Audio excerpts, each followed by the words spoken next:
Africa, my continent. Africa, my home.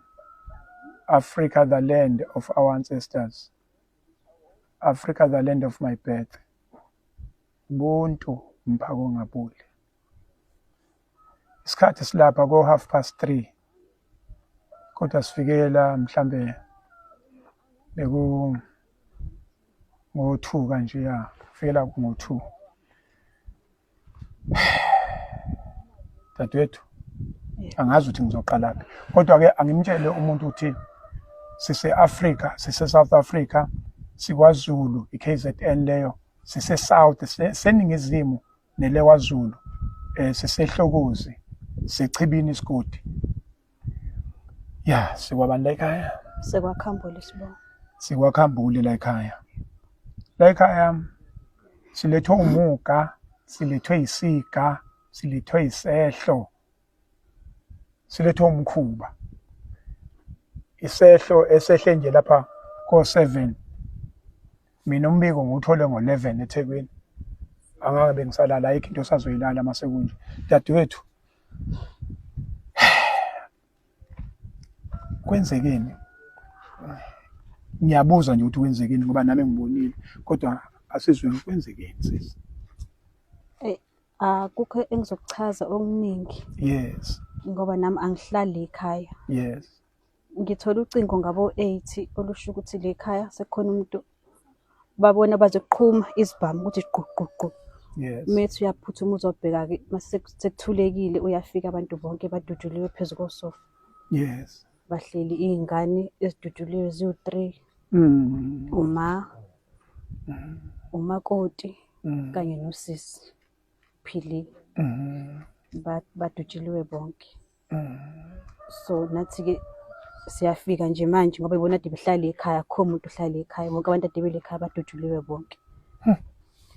Akekho kophilayo. Khona ngisuka eMaritzburg njengoba ngifika la uThembelani na usuka eThekwini. Nje befika la sifika nje wonke umuntu sekukhona abantu bagcwele. Abantu abadutshuliwe bawu7. Bawu7. Bashona bonke labantu. Bashona bonke.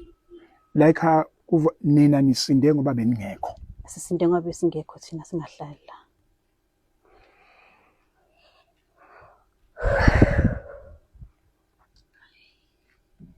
Angazi ukuthi mhlambe amagama vele phele alikho igama ongalisho. Yabona ngithe uma ngingena amathune engiwabonile angaze ngawabonanga awala ekhaya. Ngibone awu7 nje mawuhamba uthi angazi noma akhona futhi ala akhona amanyala. Le ndawo yasehlokozi mhlambe ke omunye umuntu usimkhumbuze emasontweni mhlambe 2 noma 3 mhlambe 2 kunabantu abebeyokhonga kule ndawo. Oh kulanga phesheya. Yebo phesheya. Badutshuliwe. Khona la kunomunye umakoti noma intombazana. Usisi. Odutshuliwe. Kade kuSkwiza wale ekhaya. Oh uSkwiza wala ekhaya. Uhamba nalo mfana lo. Ukhona wahamba naye la. Yebo wasinda naye kuleyo nkosi. Isimo ke esinaso bafowethu nodadewethu ngeke ngaye eMnambithi bedutshulwe khona abantu abawu8 kunengane na2. Angazi ukuthi sizokhuza kanjani kodwa bafowethu angazi siphelelwa amandla yazi ngiphelelwa amandla uphelele ukwazi uphelele yonke into ayikho into enjena ayikho into enje. Uyabona abantu la umuntu wesilisa odutshuliwe la uyedwa umfana abantu besifazane bonke laba abanye bese babafana abanye abancane laba bawu2. Yebo labafana bawu2 abancane. Africa my continent, Africa my home. Angazi ukuthi mhlambe sothi kodwa ke asiliyeke siyekele uNkulunkulu siyekele emaphoyiseni sishiye nje kanjalo bese sithi mhlambe mawungakhuluma nomuntu waseAfrica kuphi lapho engafisa ukubanjiswa khona kulomsebenzi wa vele lo msebenzi ungenhla. Siyafisa nje ukubambiswa kona konke ngoba sisele siyingane njengamanje. Yes. Uma wena ade sekatelele ekhaya njengamanje akusekho umuntu. Akusekho. Yebo. ngoba nami ngimkhave kukona ngeke kwenze lutho. Yes, ngeke. Ngeke kwenze lutho. Sicela nje ukubanjiswa nje kukona konke. Ngoba lonke labantu abashonile abale ekhaya bonke. Abale ekhaya. Ilo yedwa kuphela ubhuti wangale ezansi kababa omdala. Africa my continent, Africa my home. Sayibekela udadewethu. Ngicabanga ukuthi uhulumeni, aqale nganje uhulumeni ukuthi khona labangabamba khona kuqini.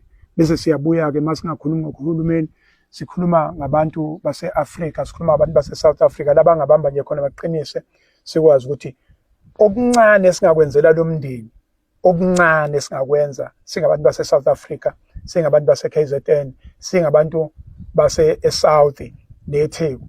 Okuncane nje singakwenza ukuthi mhlambe sihlanganise singakuhlanganisa sibenzele umncwabo walabo abathandiwe babo ube ngohloniphekile ube onesithunzi okuncane singakwenza singabantu sibabambise ngayo yonke indlela niyalwazi ukuthi abalwethu la sikhuluma nabantu abangcwabayo kunabangcwabi abakhona abanamandla abangenamandla sikhuluma ngabantu nje business people abeze la ekhaya bezobuka ukuthi bengabamba kuphi uhulumeni siyamcela sesifikile thina sizombhekela sizomenzela i-background check ukuthi ngempela isici isimo sinjani abeze la ekhaya bezobuka ukuthi bengabamba kuphi sibambe sibambisise sikwazi ukuthi lo mndeni sibe nawo einhlungwini abakuzona sibaduduze ngayo yonke indlela singabaduduza ngayo kodwa nje egcineni sikwazi ukuthi laba abathandiweyo babo sibabeke ngendlela enesizotha nenenhlonipho mhlawumbe lokho kungasilekelela kakhulu asibonge omakhelwane sibonge amaphoyisa bafikile bazokwenza umsebenzi okufanele mawenziwe wonke umuntu osefikile ukuzosingatha nokuzobhonga emswaneni nokuzobabaza ukuthi awu Hlokozi cha nani khona makukhona ongakusho sesivala kunzima siyabonga kakhulu dadewethu sizozama nathi sesoba ingxenye yalomndeni okwamanje kuze kube ukuthi ke bayabekwa silokungqongqoze sibonga ukuthi obani sibathola bekwazi ukuzosibambisa siyabonga kakhulu Siyabonga. Siyabonga dadewethu. Thank you.